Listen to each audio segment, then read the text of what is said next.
Hey, Coach. How you doing? Eric, what's going on? How are you doing? Good. Ready to roll? Good. Yep, we're ready. So go ahead and fire away with questions. Oh, there you go. Dan Wiederer. What's up, Matt? How's it going? Hey, Dan, how you doing? Good. With David out, what are the easiest ways to kind of compensate and adjust in the running game going forward?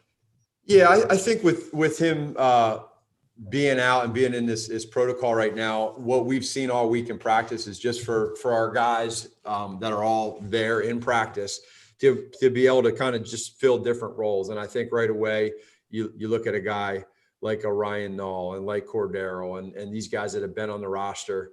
And I think that you see that, hey, it's the next man up mentality. And of course, the other running backs that we have here too, they've done a good job between helping us out with the first group and then helping us out too with the numbers that we need with the look team. So it's just all of us just kind of working together and saying, hey, I don't know how it's going to go, but we're going to need you guys. Is Lamar an option at all for a promotion? I think he could be an option. And I think it's something that we're definitely looking into. All the guys that we have on that roster. And for him, again, he's done a good job at being able to continue to practice hard each and every day. We're watching them as we go in practice and really, same thing with a guy like Pierce too. These guys are working hard in practice and they're giving us everything they have. And now what we got to do is figure out, roster wise with all the moving parts, what do we want to do here in regards to that position for sure. Jason Leisure. Can I ask you a question about Lamar and about Allen Robinson? Two questions. Sure. Yep. All right. Thank you. If Lamar Miller does get that opportunity, I know you love stories like that. A guy who tears his ACL in his late 20s is pretty much his career is thought to be over at that point. The opportunity to see him launch that comeback. And then when you're done, I'll ask you about Robinson. Okay. Yeah. I would say this with Lamar, you're right. He's a really good kid that has a lot of experience and he has had that injury that is not always easy to come back from. But when he was playing at his highest level, he was one of the best running backs in the NFL. And so to have a guy like that, to me, there's an excitement of the possibility of him being able to fill a role for us. And so I do love those stories. I think that, if he does get a chance to go out there and do something, it'll be exciting for him and for us. With Robinson, with all the inconsistency on offense and all the problems you've been trying to solve, what has it meant to you to have his reliability every day, not just in the games with the production, but behind the scenes? It's huge because it's that trust word that you just see and that at any given time on the field, you can go to him. We always talk about when he's covered, he's uncovered, and I think that kind of makes sense with a guy like him. But the other part that just means so much to me with Allen is that he just takes this game so seriously every single day. He's so consistent. And I love that about him. There's never a day where he treats a little bit different because it's a Wednesday, 2 days after a game. He treats a Wednesday like he does game day. And that's hard to find in every single player. And so you build that trust as a coach. And then when it comes to crunch time, you just know that he's done it consistently in his career. And we love that. We love having him. Mark Potash.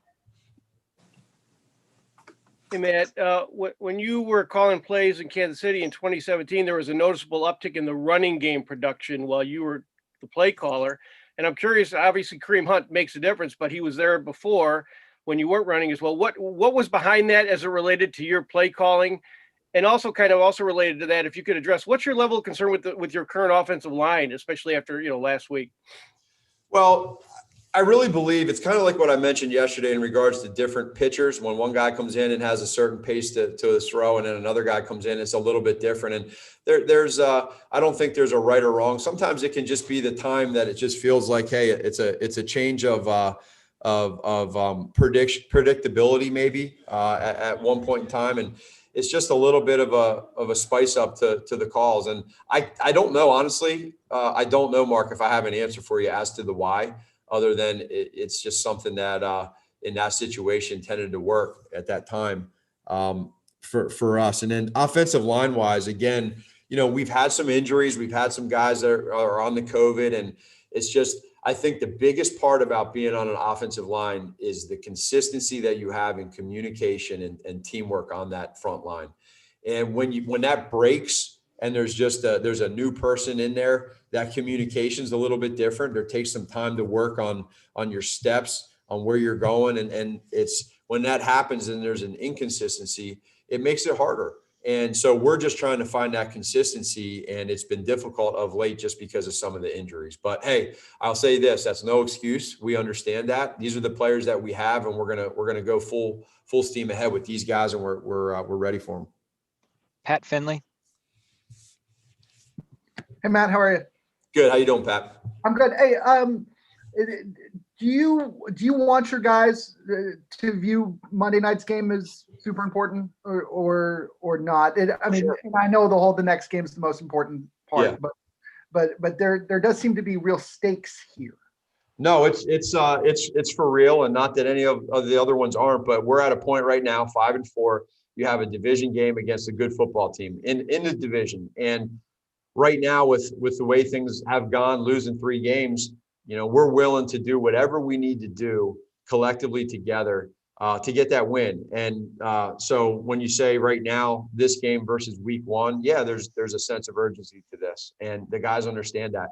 At the same point in time, regardless of what happens, right, after the game, win, lose, or draw, it doesn't take away from what happens to us in the bye week and what happens after that. But our guys know, trust me, we've made it a big point this week that this is where we're at. This is what we're set up for. And we control it. We really do. So what are we going to do about it? Brad Biggs. Hey, Matt, I'm curious, you guys had Eric Kush to the mix this week. You've had experience with him before.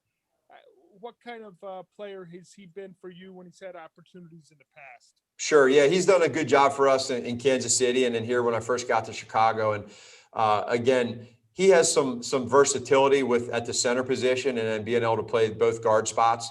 Plus, he has experience, So the combination of all of that, he's certainly a Type A personality. I love that though. I love the fire in the huddle. I mean, he comes in his first day and he's telling some rookies to shut up, and it's kind of funny.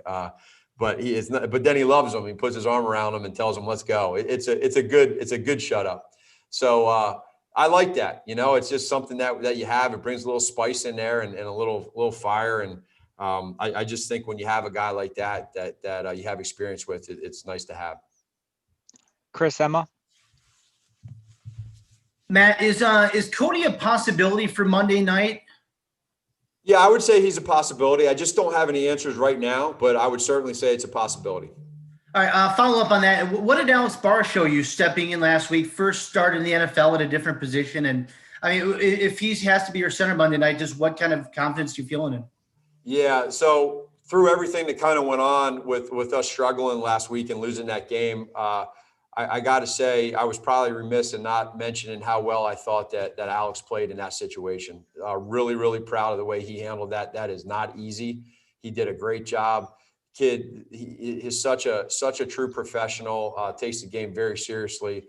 And I thought he did a really, really good job, as did the rest of the coaches. So again, depending on what happens in Cody's situation, then, with Alex, we're lucky to have him.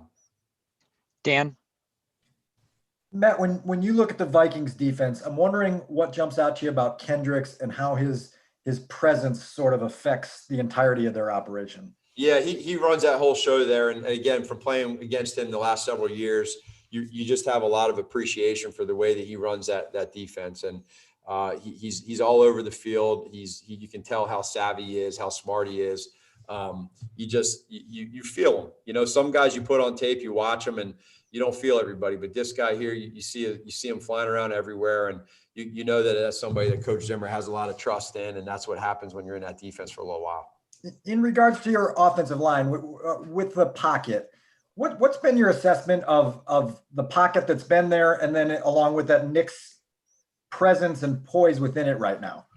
Yeah, it's one of those deals where everything, it's kind of like the ability of both of those to work at the same time. So when I say that is you have tackles that a lot of times these defensive ends are going to try to rush upfield and get to that 9, 10, 11 yards depth. And it's your job as a quarterback to be able to push up, right? So that these tackles are protected. If you push up, then that means the A and B gap's got to be it's got to be like a wall. And if you don't have that, it's hard, because when you push up, now you got to push out. And, you want a little bit of consistency in that pocket, whether you just push outside the pocket because they had a stunt where they twisted in with the D end and now he can get outside to contain, or they rush upfield and you push up in the pocket and you can step and throw and not break your finger hitting the helmet. So I think those guys understanding that you're going to see in this league, you're going to see a bunch of games by defensive linemen. They're going to do stunts. They're going to twist. It's not just going to be 4 guys like orange bags and just rushing upfield. It's not going to happen. So we got to be really good at working and understanding our technique of being able to pass off a stunt or a game. And then there's no leakage to be able to for the quarterback to not be able to push up. That's kind of what we're working through right now, is that. And if we call a quick game, right, then the ball's got to be out by the quarterback. The wide receivers got to run the right route. But those guys, they got to jump them, and they can't be getting pushed back in the back. If we call a 7-step because we want to take a shot, then the ball's got to be out on time, but the quarterback's got to get his depth on the drop, and he's got to be able to push up 1 hitch and throw. Anything more than 2 hitches, 3 hitches, that's trouble. So we're just trying to work through all of that. And that's kind of been the struggle right now is having that consistency of that chemistry togetherness. If any Minnesota media has a question for Coach, now is the time to raise your hand. If not, we'll have to let Coach go.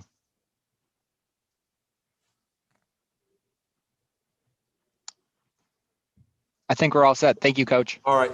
Thanks, guys. Take care. See you.